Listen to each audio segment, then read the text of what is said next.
Hello, Superintendent Hoffman and Member Kay. We're here in the boardroom, if you can hear us now. Are the mics on? Oh, the mic's on. We can hear you. Perfect, thank you. I'm going to put it back on mute. Like that. To mute our phones too. Okay.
Live stream's on?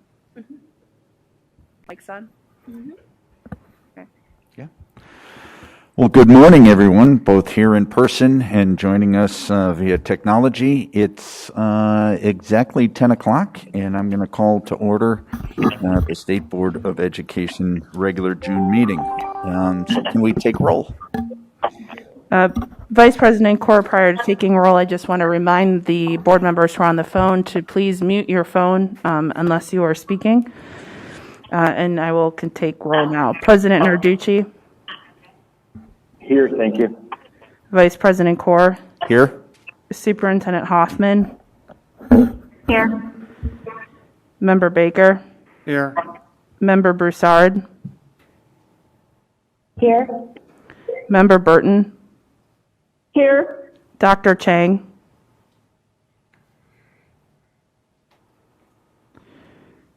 Dr. Chang. Okay. Member Kay. Here. Dr. Mack. Here.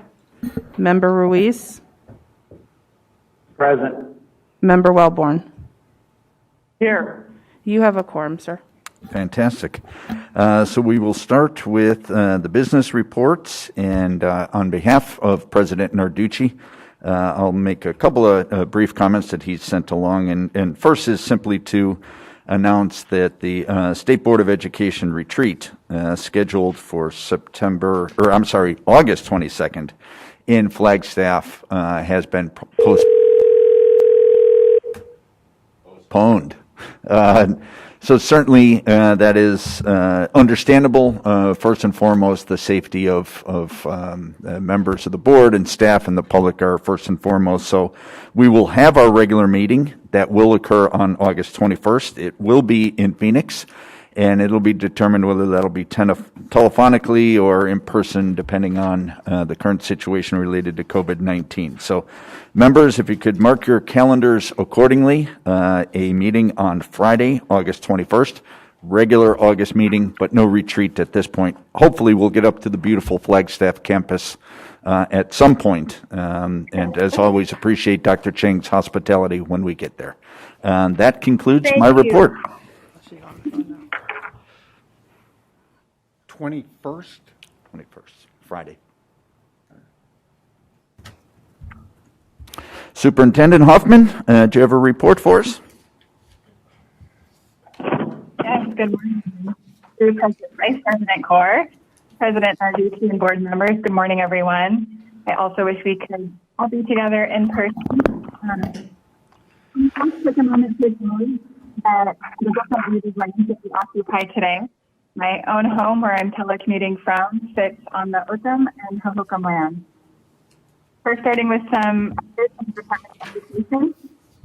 Earlier this month, we hired Andrea Glenn as ADE's first ever post-secondary coordinator.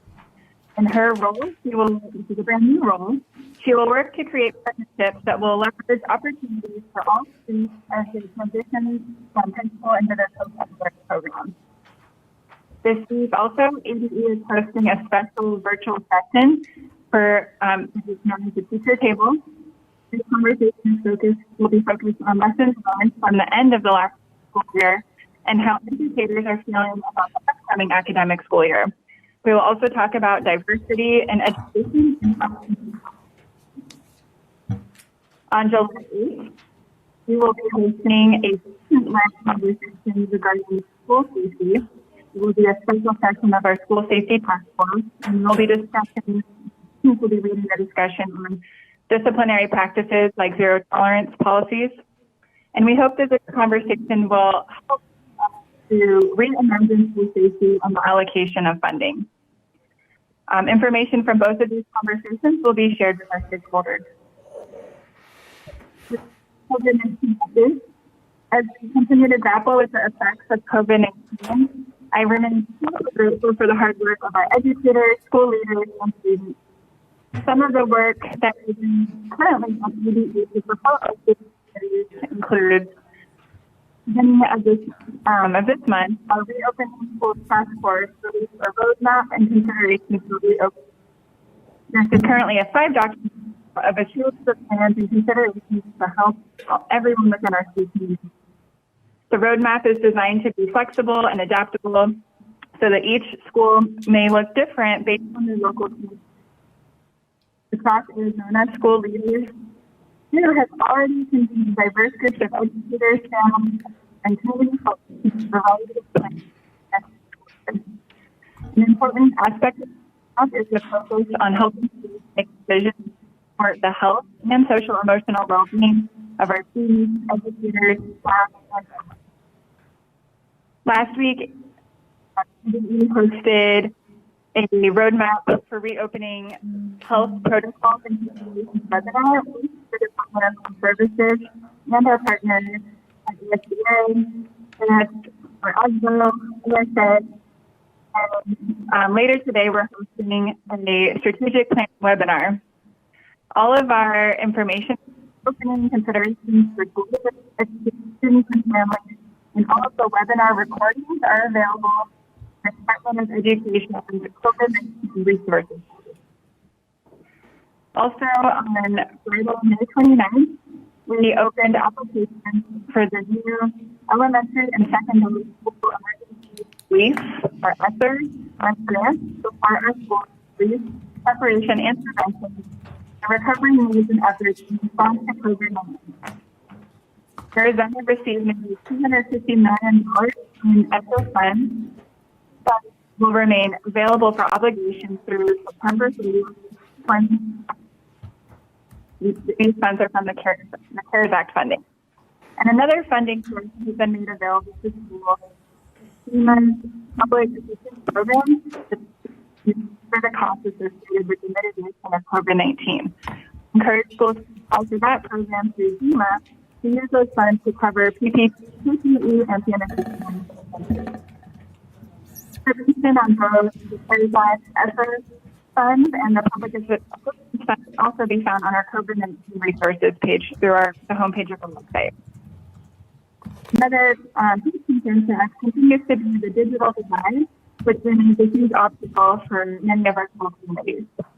In addition to collaborating with the Arizona Commerce Authority and the Governor's Office, who have been providing additional support for E-rate programs, courses, broadband, Wi-Fi to rural communities.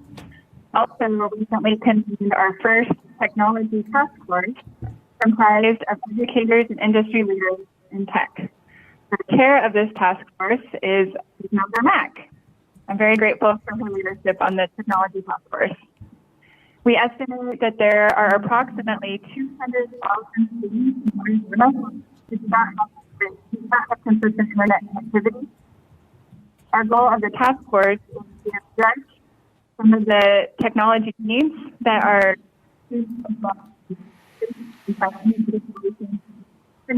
private and public programs. And then I'll end by this crisis has presented us with unprecedented challenges, clearer than ever that our schools have been a lifeline for Arizona's families. Since March, our schools have helped to provide over 10 million meals, over 1,400 foods.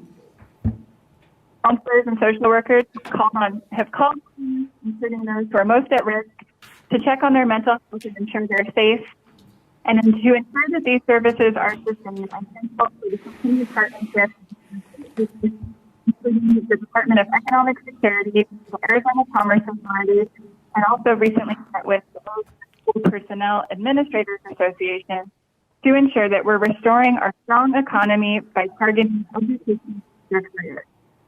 And that concludes my report for today.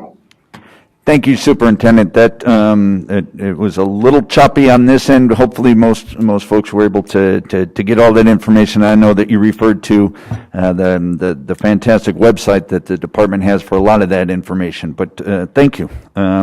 Executive Director report. Thank you, Dr. Kaur.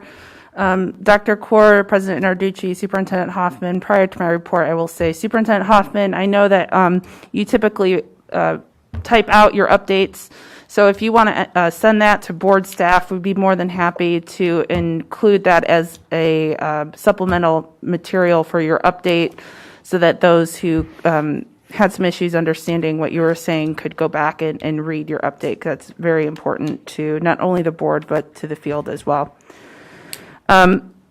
For my executive director's report today, I do have a brief update on the 1920 school year exit survey. If you recall, the board put out the survey last month at our meeting. It does close today at 5 p.m. However, we, as of this morning, have received 205 responses. I do plan on sending out additional emails and having that remain open for about another week and a half to solicit more feedback from districts and charters. Board staff will be doing more of a direct contact to some of our larger school districts to ensure that they know that we're asking for some of that feedback. Top 3 issues thus far: internet connectivity, student engagement, and instructional device availability, which does not come as a surprise to anyone. We knew that those 3 areas would be concerns. Respondents also reported that educator flexibility, ability, staff communication, nutritional support, and caregiver involvement went very well through the school closures. 90% of respondents solicited feedback from educators for plans for the 2021 school year. That's what they've reported to us. 46% will continue assessments to identify educational gaps as planned. 18% will augment assessments 22 or undetermined, and another 8% await guidance from state leadership bodies. Strategies being used to address educational gaps: diagnostic, after-school tutoring, summer school curriculum changes, family engagement. For fall 2020 classrooms, over 50% of schools are considering either full remote learning, some students engaging in remote and some in-person class, staggered attendance schedules, and limited student movement on campus. Again, 205 thus far. We're going to probably keep it open for another week and a half. We'll send reminders out. We'll do some direct contact, reach out. And again, thank you to NAU and ASU for assisting in the data analysis. Jessica will provide a more in-depth analysis of the data we've received at the August 21st state board meeting. Second on my report is the teacher survey that Expect More Arizona released through their platform. That survey took place May 20th through May 31st. There were about 11,000 teachers who took the survey from Expect More Arizona. It's 11,000 is a very good number for respondents, and it makes about up 20% of the 50,000-ish that are in classrooms right now. A caveat is that this survey did go out and teachers did respond to it prior to the higher COVID-19 peak. So just keep that in your back of your mind. Of the 11,000 that were surveyed, 79% of them said that they would return to the classroom at the start of this school year. 59% of the survey responses did come from Maricopa County. And they provided top strategies for teachers to assist in students catching up. They have shared their biggest concerns about returning, such as health and safety of staff and students, student mental health, and helping students catch up. And then they also addressed areas in which needed to be addressed by their LEA in order for them to feel comfortable returning to school, such as requiring students and teachers and staff to stay home if sick, strict sanitation procedures, clear protocols, and professional cleaning of classrooms every day. This is just part 1 of a 3-part series. Expect More Arizona is also working with ASU to deep dive into this data, and we can anticipate further updates from Expect More Arizona. And I've also had conversations with other, I call them ABC groups, who are doing their own surveys, and they have agreed to share them with us so that I can share that with you. The Expect More one-pager is attached to my update, so the board members can review that, or the public can review that as well. With that, that concludes my report. Thank you so much, Director Williams. We'll move on to call to the public. This is the time for the public to comment on consent items and items not on the agenda. And it is my understanding that we did not receive any written comments. Is that correct? Dr. Core, that's correct. We did not receive any comments for this call to the public. Correct. Very good. Then we will, in fact, move on to the consent agenda. The board has had time to review the consent agenda, which is made up of items A through F. I have not been notified of anyone wanting anything removed from the consent agenda. Hearing no one wanting anything removed from the consent agenda, I would entertain a motion to approve consent agenda items 3A through 3F as presented. So moved. I'll second. This is Rita. Thank you. Member Baker with the motion and Dr. Chang with the second. Any discussion? All in favor, please indicate by saying aye. Aye. Aye. Aye. Aye. Any opposed? Should we do a roll call vote? No, I was informed that we have, because we have some folks here, I'll try to be very diligent in letting everyone unmute, but we'll try to facilitate this through a voice vote. If we need to go to a roll call, if something seems close or contentious, we'll do so. Okay, thanks. You bet. Thank you. I do approve that. I do believe that was approved unanimously, and I will move on to once again call to the public. This is the time for the public to comment on items to the general session of today's agenda. And it is once again my understanding that no written comments have been received. Is that correct, Director Williams? Dr. Core, that is correct. No requests to speak have been received for this call to the public. Fantastic. Thank you. Then we will, in fact, move on to the general session. And Director Williams. President Narducci, Vice President Core, Superintendent Hoffman, members of the board. Item 5A is the presentation, discussion, and possible action to open rulemaking procedures on AAC Article 15 Empowerment Scholarship Accounts. Deputy Director Baden has been working tirelessly to get these rules in front of you today. We do have a quite lengthy presentation, but great information in the presentation. Normally we're known for very short presentations, but this one there's a lot of great information, so we wanted to ensure that the board members and the public knew and understand everything that had gone into the current draft rule. So with that, I will pass it over to Deputy Director Baden. Very good. Thank you. Thank you, Vice President, Core Superintendent Hoffman, and members. Yes, as Executive Director Williams mentioned, this is a little bit more lengthy, a little bit beyond probably the 15 minutes that we know the board has set out for presentations. We hope that you'll indulge us because we're trying to build the foundation here so that way as we move through the rulemaking process, we can focus on the building up that we'll be doing rather than having to dip back into the foundation as we move forward.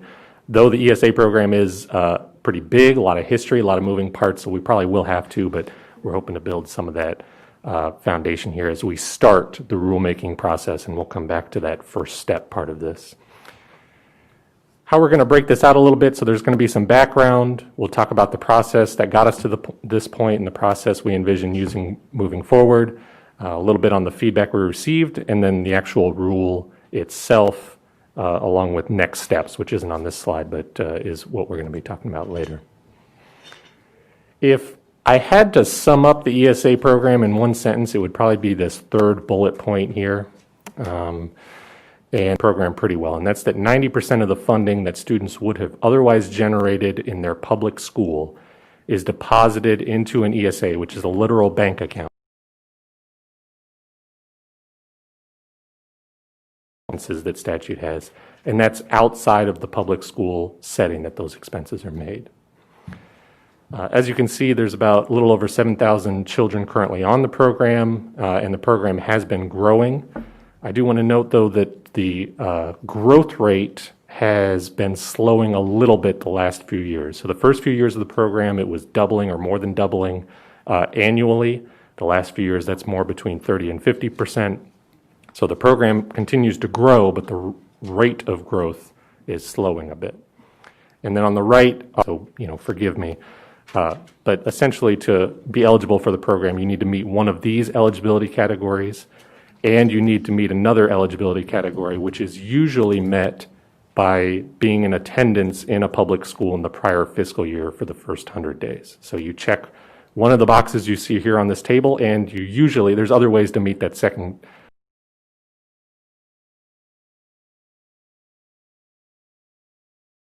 Is that more than half the students on the program are children with disabilities, and that the program continues to grow. I think that's probably important for us as we consider the rules moving forward. Senate Bill 1224 was passed this last legislative session and is really the reason that the board is here considering this at all. Policy process, the appeals process, and the referral of misuse of funds and fraud to the AG's office were housed with the Department of Education. This legislation shifted all three of those things to the board. And importantly, for the rules, it also set a deadline. It said that the board has to adopt rules by November 1st of this year. And we'll come back to that deadline in a little bit. And then finally, the bill also provided some funding both to ADE and to the board. To the board, it provided $150,000.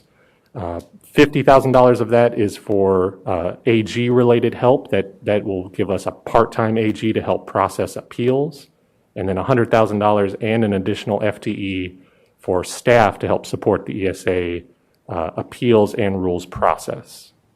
Obviously, the fiscal year doesn't start for another week or so, so we haven't filled that position, so that person is probably going to be helping at the tail end of this rulemaking process and future rulemaking process, hopefully.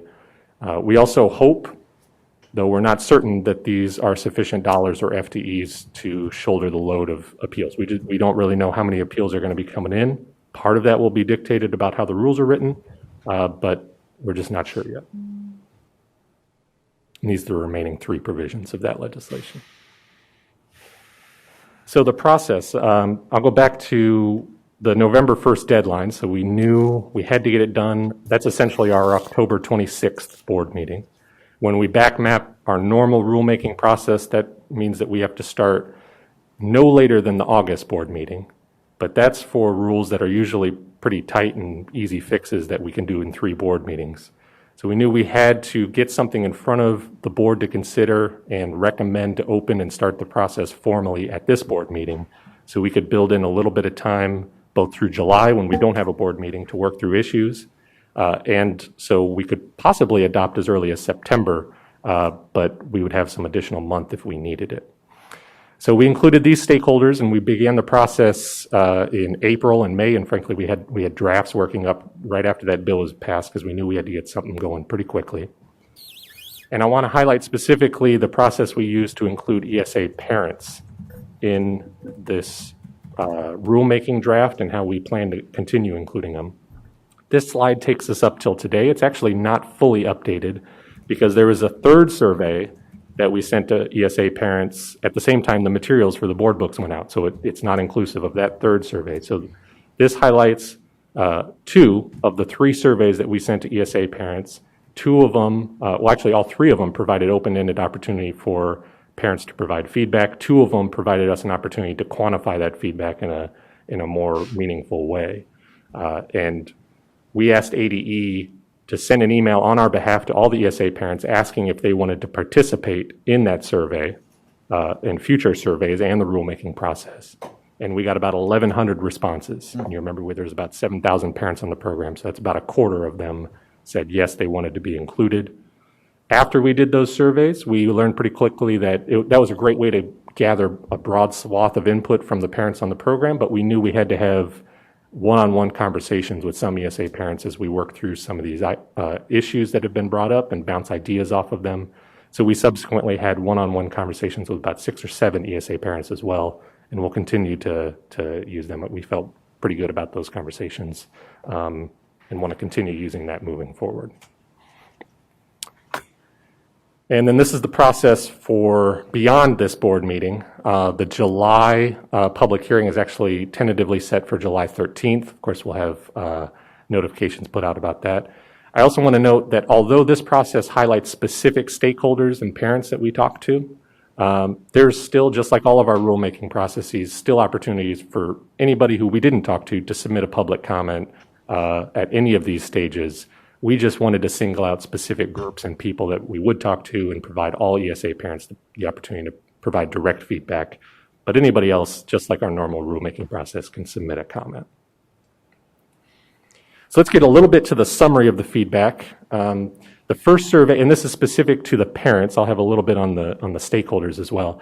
The first survey we sent to parents was 2 open-ended questions. We got about 240 responses, and it was just, do you have issues or concerns with the ESA program, and tell us what they are.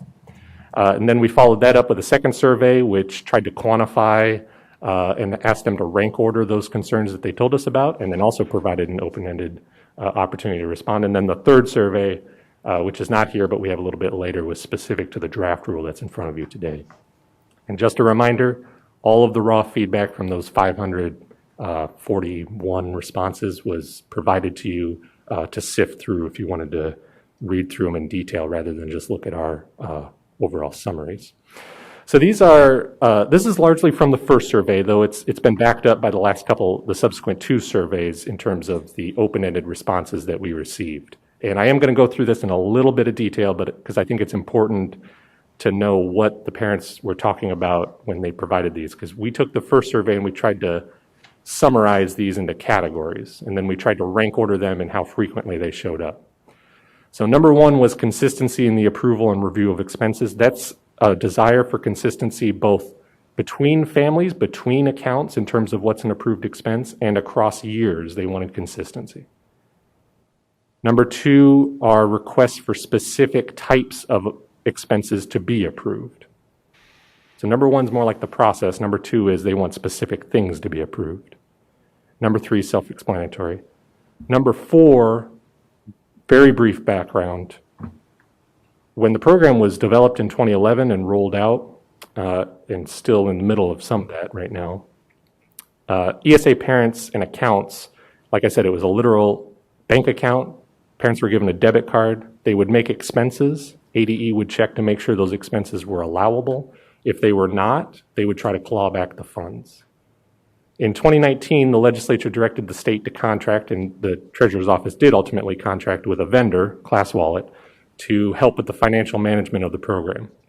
ADE is currently in the middle of transitioning accounts onto ClassWallet from the old Bank of America debit card system. ClassWallet attempts to push some of those features, some of those factors of being on an ESA account that I had described to the front end. So rather than having a debit card with back-end approval and review, ClassWallet attempts to preload a lot of providers and expenses on the front end. So a parent just can see what's approved, check it, spend the money. There's less back-end work. There would still be some back-end work because you can't, one of the approved expenses is curriculum, for example. It's just impossible to list every single possible approvable curriculum that could be found on Amazon in perpetuity. So there's still some things that would have to happen on the back end, but ClassWallet attempts to clean up a lot of that anyways and make things easier for both the department and the parent on the program. Number 5 was something that was in the draft outline, which is why it came up in the survey, but was not in the ultimate draft rule. Statute actually just allows, but does not require ADE to set up an anonymous hotline for fraud reporting. That didn't even make it into the draft rule. And again, it's permissive, not requirement. I think we can probably skip past that one. Number 6 is basically number 1. Number 7 is about the process. Number 8 is pretty self-explanatory. And number 9 is a group of expenses we just couldn't really categorize very well. So we took these, and this was, like I said, more or less the order that we thought the frequency it was coming up, but we wanted to make sure, and we wanted to provide parents an opportunity to rank order. So we took numbers 1 through 4 and number 8 and asked them to rank order what was most important. Again, 5, 6, and 7, we didn't feel it was important to ask them to rank order because, like I said, 5 didn't even make it in. 6 was basically number 1, and 7 was process. So these are the results of asking the parents to rank order what was most important to them of those 5.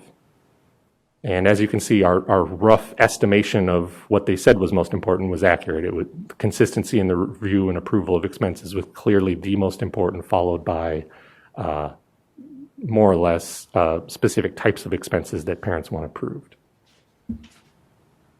We think the takeaway here from these last two slides is that these 5 things are largely interconnected.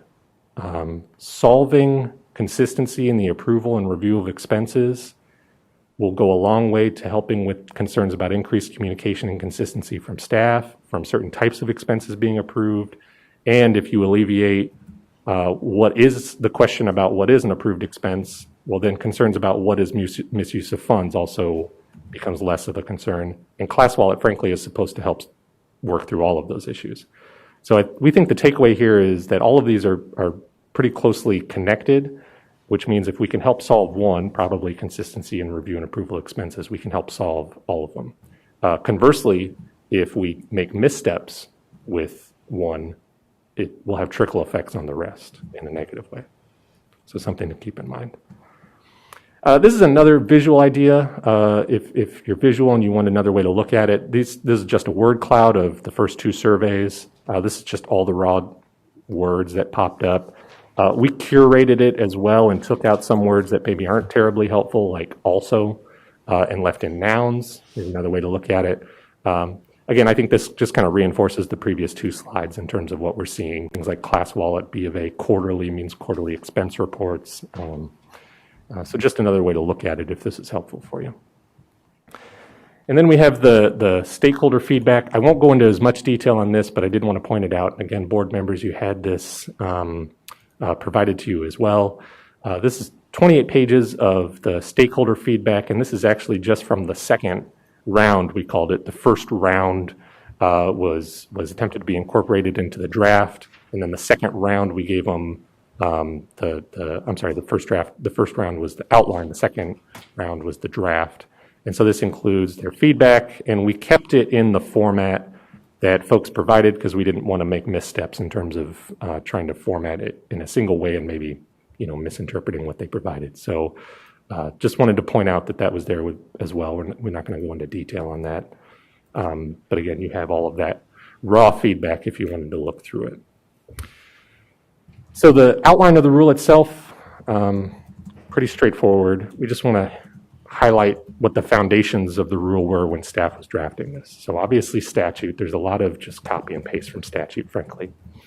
The parent handbook, which is what ADE puts out every year.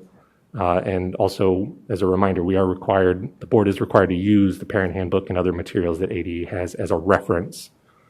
The Auditor General has put out a couple of reports of their audits about the program. Some of those recommendations are included. In other states, we talked specifically to North Carolina and Florida, but other states have ESA programs or similar programs like Tennessee. We tried to look at what kind of rules they had. And then, of course, the stakeholder and parent feedback. So the rule itself, and if you're worried, I'm not going to go into too much detail on the rule itself. You were provided the rule. You've been able to look through it along with the feedback we received. The only thing I want to point out is what was also described in the header, which is that language that's in red is language that was added as a result of feedback from stakeholders or parents. Now, that doesn't necessarily mean it's verbatim what they provided. In some cases it is. In some cases, it's just staff's attempt to try to address a concern that they brought up. And we wanted to highlight that to make sure people saw some of these differences. And frankly, a lot of the language that's in black are repeats from statute or attempts to capture what's happening in the parent handbook. So I think we just want to highlight how much is coming from the stakeholders and parents that we had talked to. Like, for example, 1505 is the contract. These are allowable expenses and prohibited expenses. This is essentially just copied from statute. And that's black language because there's not a lot of flexibility there. So I had alluded to this third survey. So we gave those ESA parents who wanted to respond and wanted to participate in the rulemaking process, we gave them that draft rule, and we asked them if they were supportive of it, if they opposed it, or if they didn't know or didn't have an opinion. Almost 75% said they were supportive, though I will give a caveat that that's only 66 responses of the 1,100 or so that said that they wanted to participate, which is much less than the 200 to 300 we were receiving in the first two surveys.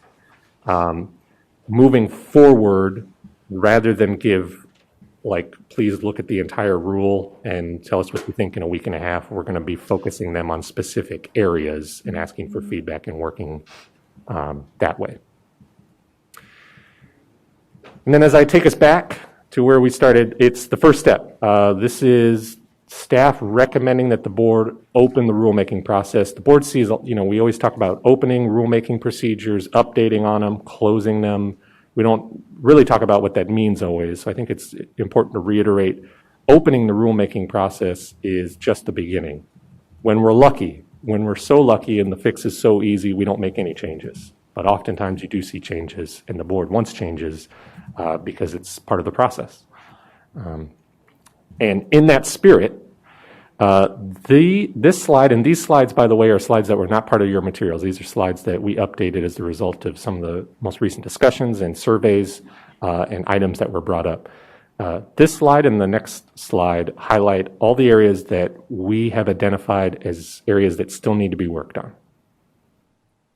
And I'm not going to go into all of these in detail, but I did want to sort of put these on the record, and we felt it was important to put these on the record in terms of things that we want to hash out largely in July, hopefully, with the stakeholders and the parents to try to get through. And some of these members aren't controversial.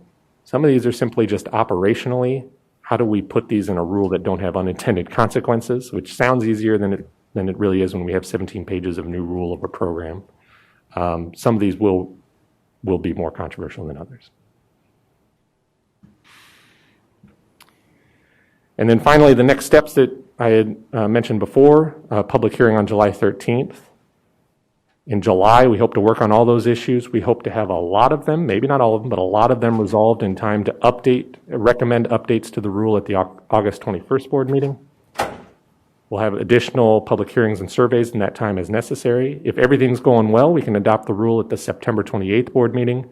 If not, we may recommend that the board take some more time and adopt at the October 26th board meeting. So we built in an extra month there for cushion if need be.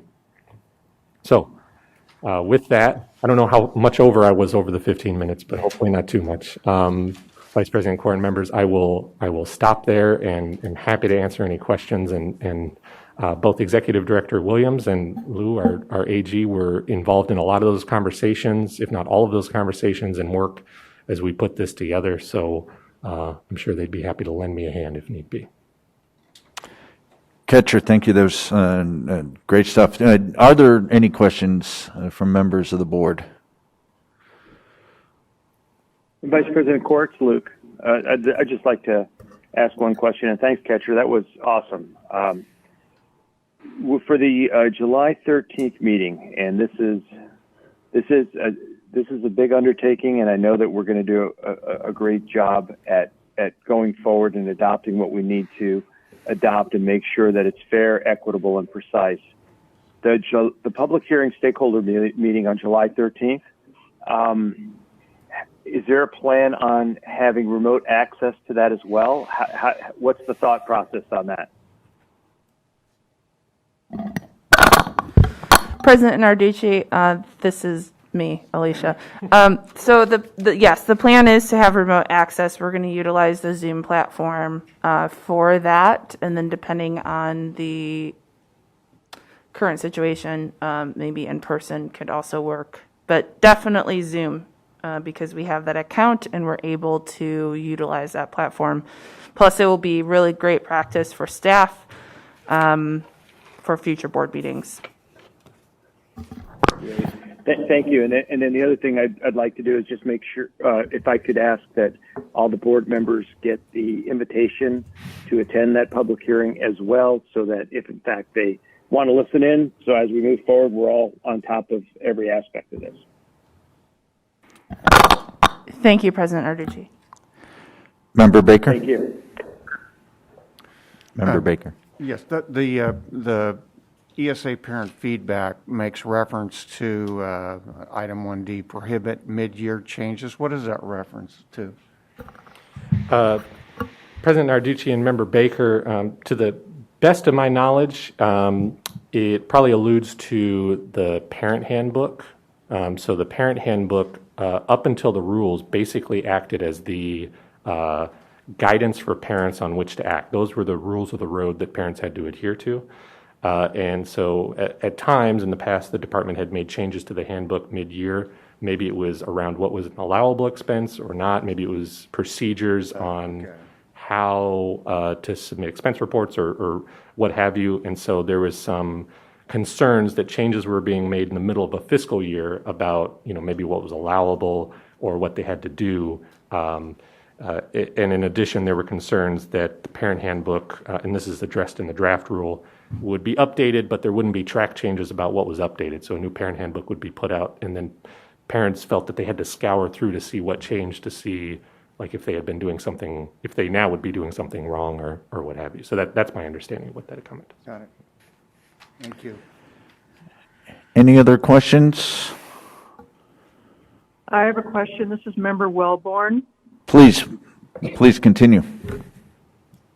I want to applaud Catcher and all the team that worked so well on this project. I mean, I'm just really impressed with the thoroughness by which you obtained parent feedback and used that feedback to guide your changes in the rulemaking.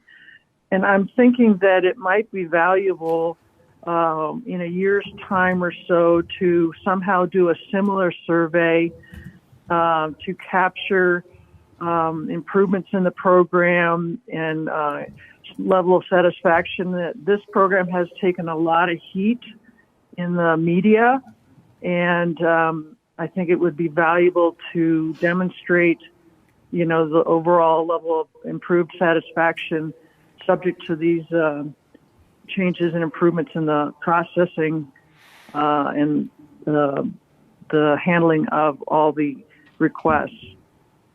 Thank you. Thank you, Member Wellborn. Any other questions or comments? Oh, I'm sorry. Yeah, go ahead, Member Mack. Members, I had a question. In the surveys, did the respondents identify which eligibility category they represented? Okay, just wondering. President Narducci, Vice President Corr and members, I forget, many of you are on the phone, so you don't see me, my expressions or whatever it is I'm doing. That was me shaking my head no. They did not identify their eligibility category. That is maybe something that we'll do in the future. I think initially we wanted to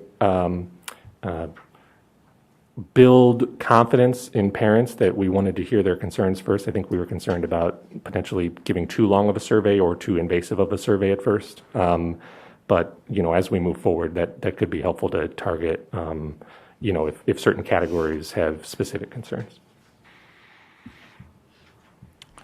Thank you, Catcher. Anyone else? Just a lesson for Catcher that shaking your head no on a video on a remote meeting doesn't work as well. As my mouth is also covered, so you can't, That's right. extra, That's right. So I would just share that I appreciate the detailed timeline moving forward. It always helps me to see where we're doing this and what increments. So I absolutely appreciate that. And without any other questions, I would certainly entertain a motion to open. And again, that's all we're doing here is opening rulemaking procedures on AAC Article 15, the Empowerment Scholarship Accounts. So move. Member Baker, do I have a second? Second. Member Mack, thank you. Any other questions or discussion? If not, this is your cue to unmute your microphone, and I would ask all those in favor indicate by saying aye. Aye. Aye. Aye. Any opposed? Thank you. I think we have unanimous approval. of that. And now we will move in to executive session. Do I have a motion to enter into executive session to review materials exempt by law from public inspection? So moved.